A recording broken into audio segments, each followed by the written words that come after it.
এখন থেকে আপনার প্রিয় সিরিয়ালগুলো ফ্রিতে দেখুন এক্সক্লুসিভলি শুধুমাত্র সান নেক্সটে। এখনই অ্যাপ ডাউনলোড করুন। মেয়ের জন্য যা যা করার আমি করব। বাহ, জাগৃতি তুমি এমন করে কথাটা বললে, যতদিন তুমি এ বাড়িতে আসোনি ততদিন যেন মিহির দেখাশোনা করার জন্য এ বাড়িতে আর কেউই ছিল না।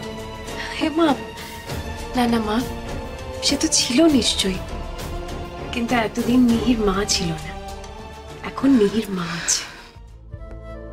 আর মেয়েদের সবকিছু তো মায়েদেরই করা উচিত।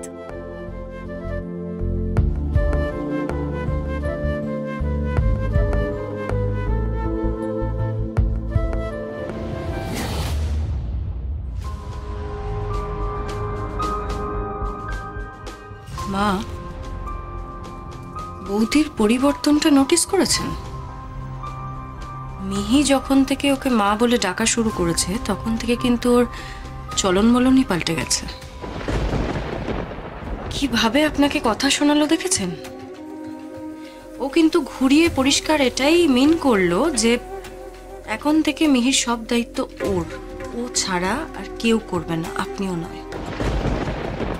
কি জানে, আমার তো মনে হচ্ছে মিহির এই অ্যাক্সিডেন্টটা পুরোটাই প্রি প্ল্যান্ড।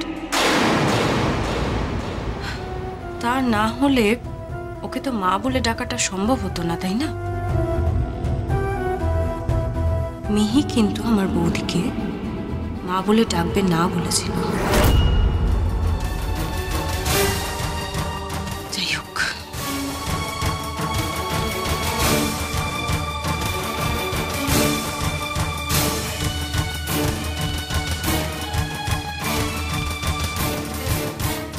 মিহির এই অ্যাক্সিডেন্টটা পুরোটাই প্রি প্ল্যান্ড।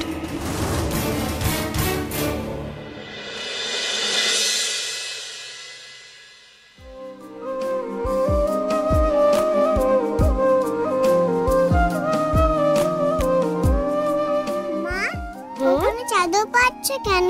ওখানে কে শোবে? তোমার তো শরীরটা খুব খারাপ, তাই তুমি আর বাবা বিছানায় শোবে, আর আমি আর তোজো দাদা নিচে শোবো, বুঝেছো? কেন নিচে শোবে তুমি?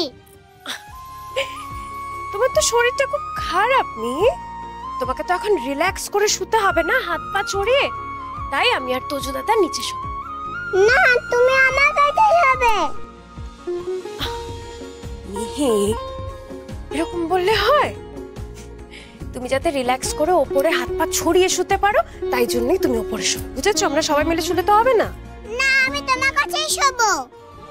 আচ্ছা ঠিক আছে, মিহি আর মিহির মা ওপরে খাটে শোবে, আর আমি আর তোজো নিচে শোবো। ঠিক আছে, চলো তোজো, আমরা বিছানা ঠিক করে শুয়ে পড়ি। ঠিক আছে, আপনি মেয়ের সাথে ওপরে শুনুন। চলো।